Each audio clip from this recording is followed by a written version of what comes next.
नमस्कार। आज मैं आपके लिए लेकर आई हूँ सुप्रसिद्ध लेखक यशपाल की लिखी हुई कहानी तुमने क्यों कहा था मैं सुंदर हूँ।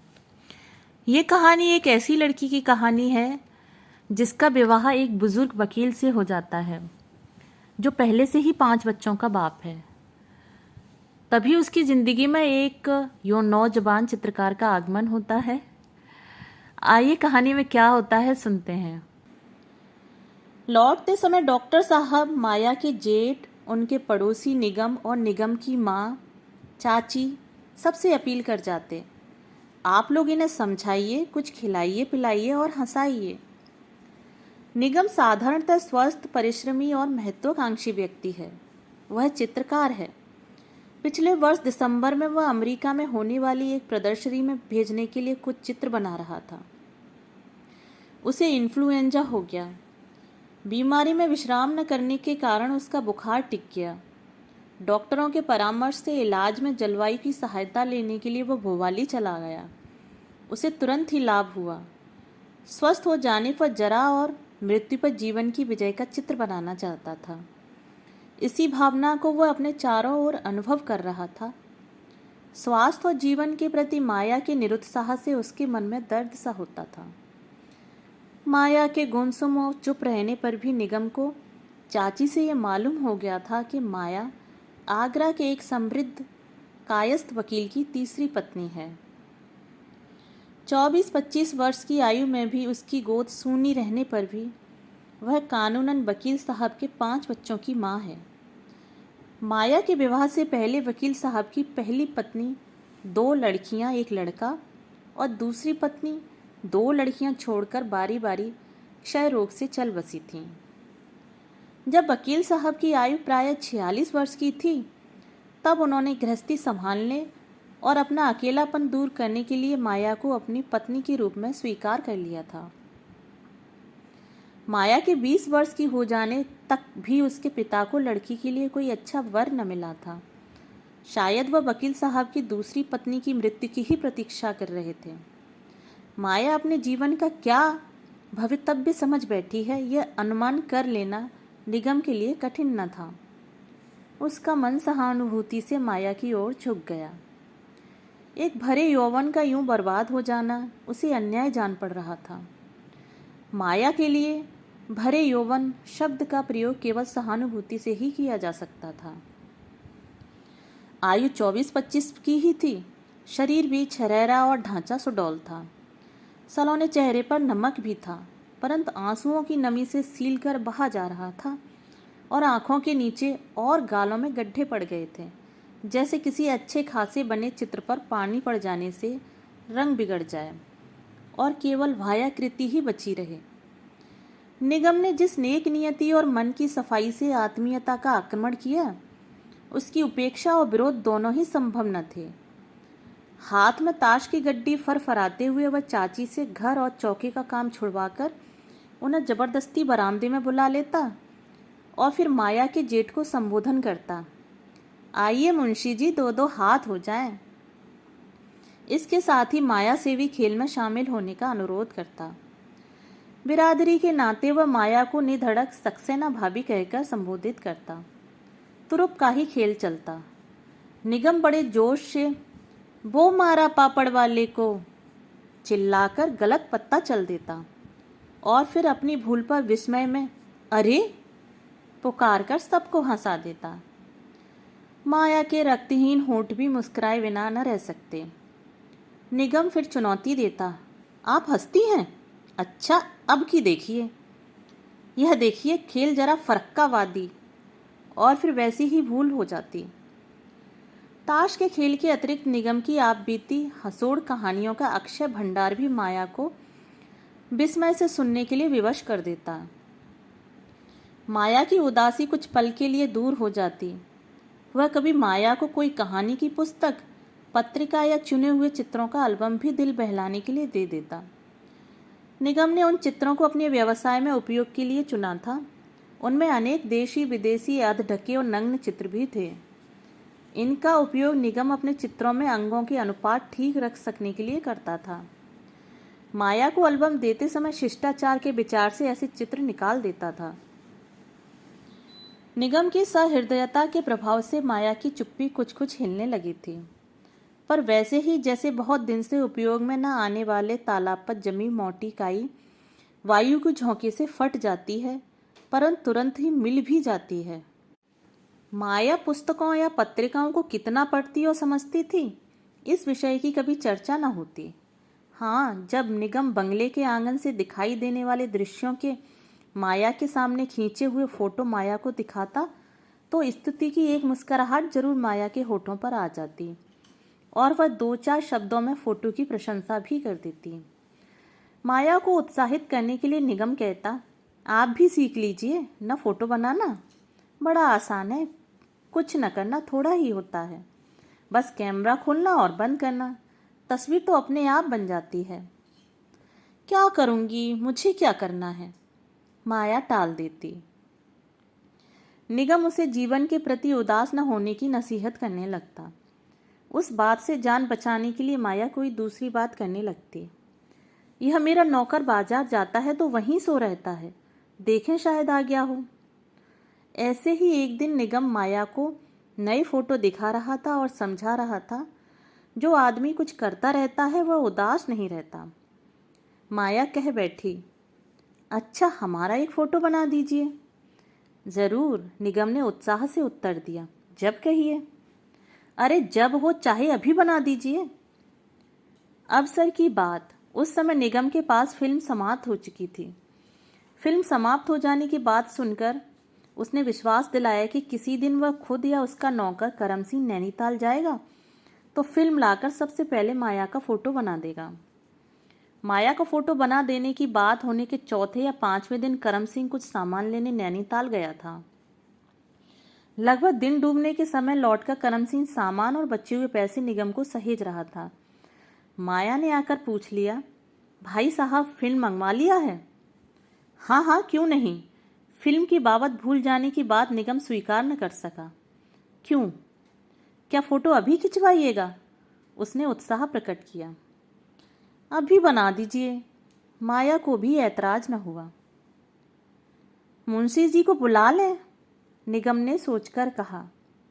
वह बाजार गए हैं, देर से लौटेंगे। आप भी तो कपड़े बदलेंगी, तब तक रोशनी कम हो जाएगी। निगम ने दूसरा बहाना सोचा। कपड़ों से क्या है, उपेक्षा से माया ने उत्तर दिया। कपड़ा दिखाकर क्या करना है, ठीक तो है। कोई और बहाना सोचते हुए निगम कैमरे से फिल्म लगा लाने के लिए भीतर चला गया। फोटो के सामान की अलमारी के सामने खड़ा वह सोच रहा था, माया का मन रखने के लिए बोले हुए झूठ को वह कैसे निभाए। उसकी उंगलियां उन चित्रों को पलट रही थीं जिन्हें उसने एल्बम में से माया को दिखाने से पहले निकाल लिया था। मन में एक बात कौंधकर उसके होठों पर मुस्कान आ गई। कैमरे में फिल्म की जगह पर समा सकने लायक एक फ़ोटो उसने चुन लिया। 2 मिनट के बाद निगम कैमरे को तैयार हालत में लिए बाहर आया। लीजिए, कैमरा तो तैयार है, उसने माया को संबोधित किया। अच्छा, माया भी तैयार थी। साड़ी नहीं बदली आपने? निगम ने पूछा। ठीक है, क्या ज़रूरत है? आप कहती हैं ना, साड़ी की तस्वीर थोड़ी ही बनवानी है। निगम मुस्कराया। हाँ, साड़ी से क्या होगा, जैसी हूँ वैसी ही रहूँगी। आपके बैठने के लिए कुर्सी लाऊं? ना, ऐसे ही ठीक है, जैसे मैं कहूँ बैठ जाइए। अच्छा। बरामदे में सामने से रोशनी आ रही है, यहाँ फर्श पर बैठ जाइए। दाईं बाह की टेक ले लीजिए, बाईं बाह को सामने गोद में रहने दीजिए। गर्दन जरा ऊंची कीजिए। हाँ, सिर उधर कर लीजिए, जैसे उस पेड़ की चोटी पर देख रही हूँ। हाँ। माया निगम के निर्देशानुसार बैठ गई। निगम ने चेतावनी दी, अब आधा मिनट बिल्कुल हिलिएगा नहीं। वह स्वयं 2 गज परे फर्श पर उकड़ू बैठकर कैमरे को माया की ओर साध रहा था। कैमरे की आंख खुलने का और बंद होने का टिक शब्द हुआ। थैंक यू, बस हो गया, निगम ने हंसकर कहा। जाने कैसे बनेगी? माया फर्श से उठती हुई बोली। अभी मालूम हो जाएगा, निगम ने तटस्थता से उत्तर दिया। अभी कैसे? माया ने विस्मय प्रकट किया। 1-2 मिनट तो लगते हैं बनने में। हाँ, ऐसे कैमरे और फिल्म भी होते हैं। निगम ने स्वीकार किया और बताया, यह दूसरी तरह का कैमरा है। यह कैसा है? माया का विस्मय बढ़ा। इस कैमरे से फोटो 5 मिनट में अपने आप तैयार हो जाती है। निगम ने समझाया और अपनी कलाई पर घड़ी की ओर देखकर बोला, अभी 2 मिनट ही हुए हैं। शेष 3 मिनट माया उत्सुकता से प्रतीक्षा करती रही। 2 मिनट और गुजर जाने पर निगम ने ठिठक कर कहा, आधा मिनट और ठहर जाना अच्छा है। जल्दी करने से फोटो को कभी कभी हवा लग जाती है। माया उत्सुकता से अपलक कैमरे की ओर देखती रही। निगम कैमरे को ऐसी बेबाकी से माया की आंखों के सामने खोलने लगा कि संदेह का कोई दूसरा अवसर न रहे। जैसे जादूगर दर्शकों के सामने झाड़कर लपेटे रुमाल में से अद्भुत वस्तु निकालते समय आहिस्ते आहिस्ते दिखा दिखाकर तह खोलता है। कैमरे का पिछला हिस्सा खुला। फोटो की सफ़ेद पीठ दिखाई दी। निगम ने फोटो को स्वयं देखे बिना माया की ओर बढ़ा दिया। माया का हाथ उत्सुकता से फोटो की ओर बढ़ गया था, परंतु फोटो आंखों के सामने आते ही हाथ से गिर गई। आंखें झपक गईं और शरीर में थोड़ा बहुत जो भी रक्त था पीले चेहरे पर खिंच आया। क्यों? भोले स्वर में निगम ने विस्मय प्रकट किया। यह हमारा फोटो है। माया आंखें न उठा सकी, परंतु होठों पर आई मुस्कान भी छिपी न रही। निगम ने आरोप का विरोध किया, आपके सामने ही तो फोटो लेकर कैमरा खोला है, इसमें हमारे कपड़े कहाँ हैं? तनिक आंख उठाकर माया ने साहस किया। फोटो में माया की तरह छरेरे शरीर परंतु बहुत सुंदर अनुपात के अवयव की निरावरण युवती दाईं बाह का सहारा लिए एक चट्टान पर बैठी कहीं दूर देख रही थी। आपने ही तो कहा था, निगम ने सफाई दी, कि कपड़ों की फोटो थोड़े ही खिंचवानी है। ऐसा भी कहीं होता है? माया ने झेप से अविश्वास प्रकट किया और उसका चेहरा गंभीर हो गया। ओहो, निगम ने परेशानी प्रकट की, आपने क्या एक्सरे नहीं देखा कभी? ऐसा भी कैमरा होता है जिसमें शरीर के भीतर की हड्डियां और नसें आ जाती हैं। अपना कैमरा दिखाकर वह कहता गया, इस कैमरे से कपड़ों के भीतर से शरीर की फोटो आ जाती है। यदि आप पूरे कपड़ों समेत चाहती हैं तो मैं दूसरे कैमरे से वैसे ही खींच दूंगा। माया ने एक बार फिर फोटो को देखने का प्रयत्न किया, परंतु देख न सकी। उसका चेहरा गंभीर हो उठा। वह उठकर अपने कमरे में चली गई। निगम भी कैमरा और चित्र लिए अपने कमरे में चला आया। कुछ देर बाद वह चिंता में सिर झुकाए पछताने लगा। यह क्या कर बैठा? माया हंसने की अपेक्षा चिढ़ गई, नाराज हो गई। कहीं चाची से शिकायत कर दे। शिकायत कर सकती है या नहीं? रात में नींद आ जाने तक यही विचार निगम को विक्षिप्त किए रहा और इस परेशानी के कारण नींद भी जल्दी नहीं आई। अगले दिन निगम का पश्चाताप और चिंता बढ़ी। माया की नाराजगी अब साफ ही थी। प्रातः सूर्योदय के समय माया कुछ क्षण के लिए धूप में आती थी और निगम से नमस्कार और कुशल क्षेम हो जाती थी। उस दिन माया दिखाई नहीं दी। निगम क्या करता? तीर कमान से निकल चुका था। वह केवल अपने को ही समझा सकता था कि उसकी नीयत खराब न थी। उसने केवल हंसी की थी। हंसी दूर तक चली गई। पश्चाताप के कारण निगम स्वयं ही चुप हो गया। उसकी चुप्पी चाची से छिपी न रह सकी। उन्होंने पूछा, जी तो अच्छा है? निगम ने एक किताब में ध्यान लग जाने का बहाना कर चाची को टाल दिया, परंतु उदासी न मिटा सका। वह किताब पढ़ने का बहाना किए 10 बजे तक अपने कमरे में लेटा रहा। कमरे के बाहर से आवाज़ सुनाई दी, सुनिए। आवाज़ को पहचान कर निगम तड़प कर उठा। आइए। माया दरवाजे में आ गई। कलफ की हुई खूब सफ़ेद महीन धोती में से पीठ पर फैले गीले केश झलक रहे थे। लज्जा से आंखों की मुस्कान छिपाते हुए बोली, भाई साहब हमारा फोटो दीजिए। निगम के मन में पश्चाताप और दुश्चिंता ऐसे उड़ गई जैसे फूंक मारने से आईने पर पड़ी धूल साफ हो जाती है। कल वाला? जैसे याद करने की चेष्टा करते हुए उसने पूछा। हाँ, माया ने हामी भरी। वह तो हमने अपने पास रखने के लिए बनाया है। निगम ने गंभीरता से विचार प्रकट किया। वाह, तस्वीर तो हमारी है। माया ने अधिकार प्रकट किया। आपकी है? कल आप कह रही थी कि तस्वीर आपकी नहीं है। दीजिए, आपने ही तो खींची है, माया ने आग्रह किया। उसकी आंखों में चमक थी और स्वर में कुछ मचल। अच्छा, ले लीजिए। निगम ने पराजय स्वीकार कर ली और तस्वीर मेज पर से उठाकर माया की ओर बढ़ा दी। माया ने 2-3 सेकंड तक तस्वीर को तिरछी निगाहों से देखा और फिर लज्जा का विरोध किया। हमारी नहीं है तस्वीर? अभी आप मान रही थी। निगम ने उलझन प्रकट की। क्यों? यह तो बहुत अच्छी है, मैं ऐसी कहाँ हूँ? माया की आंखें झुक गईं और चेहरे पर लाली बढ़ गई। माया के नए धुले केशों से सुगंधित साबुन से सद्य स्नान की सुवास आ रही थी। अपने रक्त में झंझनाहट अनुभव करके भी निगम ने कह दिया, हैं तो, नहीं तो तस्वीर कैसे सुंदर होती?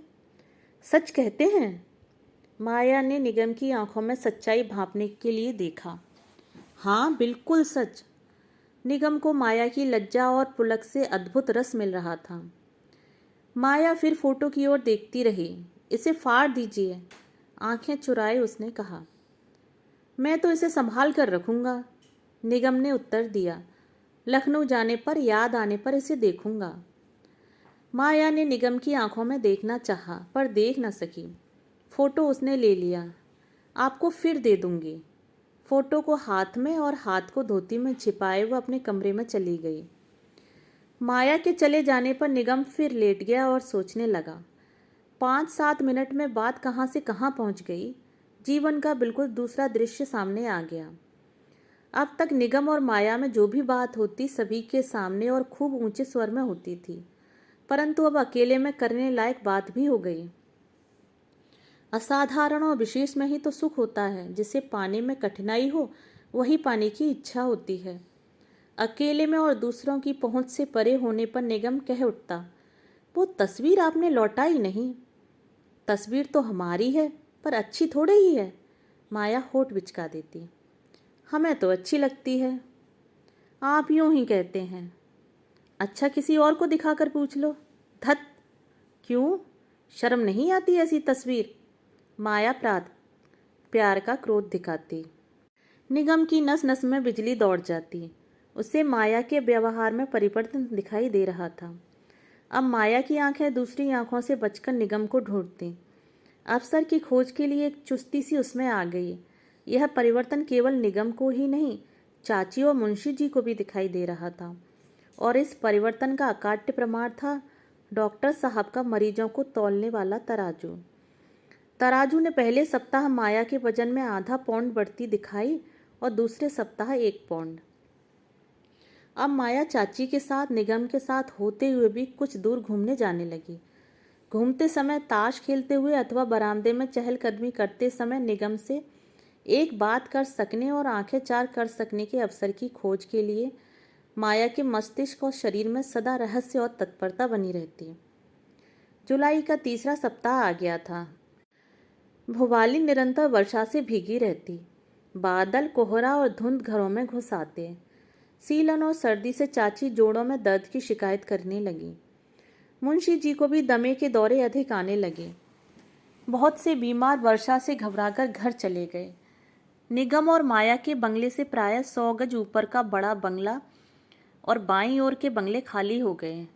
डॉक्टर की राय थी कि निगम अभी लखनऊ की गर्मी में ना जाए तो अच्छा ही है, और माया को भी तो अभी रहना ही चाहिए था। उसकी अवस्था तो अभी सुधरने ही लगी थी। आकाश में घटाघोप बादल बने रहने पर भी माया की आंखों में और चेहरे पर उत्साह के कारण स्वास्थ्य की किरणें फैली रहती। माया की आंखों का साहस बढ़ता जा रहा था, जब तक निगम से आंखें चार हो जाती थीं। वह भी उनकी सुखद उष्णता का अनुभव किए बिना न रहता। शरीर में एक वेग और शक्ति का सुखद अनुभव होता। अपने अस्तित्व और शक्ति के लिए माया का निमंत्रण पाकर उससे ग्रहण करने, माया को पा लेने की अदमनीय इच्छा होती। निगम को माया से शायद रोग की छूत लग जाने की आशंका थी। अपने को यों रोके रहने में भी संतोष था। जैसे तेज दौड़ने के लिए उतावले घोड़े की रास खींचकर रोके रहने में शक्ति, सुख और गर्व अनुभव होता है, निगम और माया दोनों जीवन की शक्ति के उफान की अनुभूति से उत्साहित रहने लगे। वर्षा के कारण घूमने का अवसर कम हो गया। निगम शरीर को कुछ स्फूर्ति देने के लिए छाता ले बाजार तक हो आता। माया उसकी आंखों में मुस्कुराहट कर उलाहना देती, आप तो अकेले ही घूम आते हैं, हमारा घूमना ही बंद हो गया है, चाची कहीं जा नहीं पाती।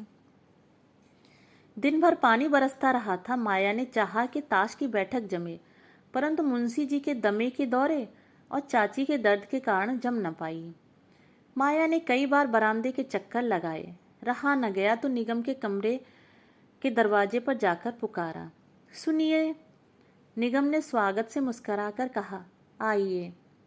झुंझलाहट के स्वर में माया ने शिकायत की, क्या करें भाई साहब, कोई किताब ही दे दीजिए, बैठे बैठे दिन नहीं कटता है। निगम ने पूछा, कैसी पुस्तक चाहिए, तस्वीरों वाली? धत, बड़े वैसे हैं आप। निगम ने पत्रिका उठाकर दे दी। उठती अंगड़ाई को दबाकर निगम की आंखों में मुस्कुराती हुई माया पत्रिका ले लौट गई। माया कुछ देर बाद पत्रिका लौटाने आई। पढ़ने में जी नहीं लगता भाई साहब। मुस्कुराकर उसने निगम की आंखों में देखा और फिर आंखें झुकाए दबे स्वर में बोली, कहीं घूमने नहीं चलते? चलो, कहाँ चलें? निगम ने वैसे ही स्वर में योग दिया, ऊपर का पीला बंगला तो खाली है। माया के चेहरे पर सुर्खी दौड़ गई, आप नीचे सड़क से घूमकर चले आइए। निगम के शरीर का रक्त बिजली का तार छू जाने से खौल उठा। इच्छा हुई समीप खड़ी माया को बाहों में ले ले, परंतु मस्तिष्क में रोग की संभावना और औचित्य का भी ख्याल आ गया। वह ठिठक गया, परंतु स्त्री के सामने कायरता न दिखाने के लिए तत्परता से बोला, अच्छा। इस लुका छुपी में उसे भी रोमांच का अनुभव होता था, उसमें हरज क्या था? बादल घिरे हुए थे। निगम ने छतरी हाथ में ले ली और रसोई में बैठी चाची को पुकार कर कह दिया, जरा बाजार तक घूम आऊं। निगम अपने बंगले से सड़क पर उतर गया और घूमकर ऊपर के पीले बंगले की ओर चढ़ गया। बंगले के अहाते में लिली के फूल खूब खिले हुए थे।